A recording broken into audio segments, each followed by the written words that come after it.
সংঘাতের ঘটনা মাস না কাটতে আবারও কৃষিজমির মাটি কাটার প্রতিবাদে মুন্সিগঞ্জের বকচরের মেঘনা পাড়ে নেমেছে স্থানীয় জনতা।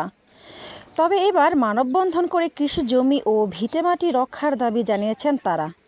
রবিবার বেলা 12টার দিকে সদর উপজেলার আধারা ইউনিয়ন সংলগ্ন নদীতে বালু কাটা বন্ধের দাবিতে নদী তীরে এই মানববন্ধন অনুষ্ঠিত হয়।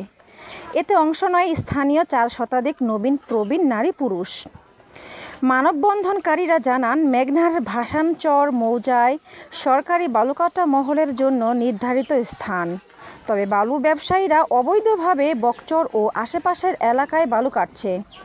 কয়েকদিন আগে গ্রামবাসীর ধাওয়ায় চলে গেলেও আবারও কয়েকদিন ধরে রাতের আধার মাটি কাটা শুরু হয়েছে।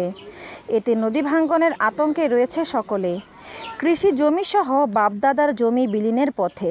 গ্রামের অধিকাংশ লোকজন কৃষক হওয়ায় জমি হারালে কর্মহীন হয়ে পড়ার আশঙ্কা তারা। দ্রুত এই বিষয়ে যথাযথ পদক্ষেপ নিতে উপদেষ্টা সহ সংশ্লিষ্ট সকলের পদক্ষেপের দাবি জানান তারা। বালুদস্যুতা বন্ধ না হলে স্থানীয়দের কর্মসূচি চলবে বলেও জানান। মানববন্ধনে অন্যদের মধ্যে বক্তব্য রাখেন স্থানীয় সালাউদ্দিন দেওয়ান, শাহজালাল সরকার, নাসিরউদ্দিন দেওয়ান, সাগর পাপিয়া আক্তার, সালাউদ্দিন ব্যাপারী প্রমুখ।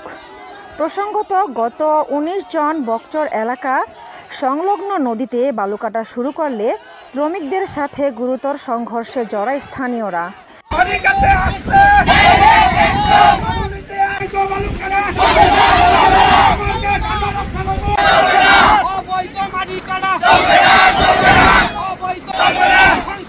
বিরুদ্ধে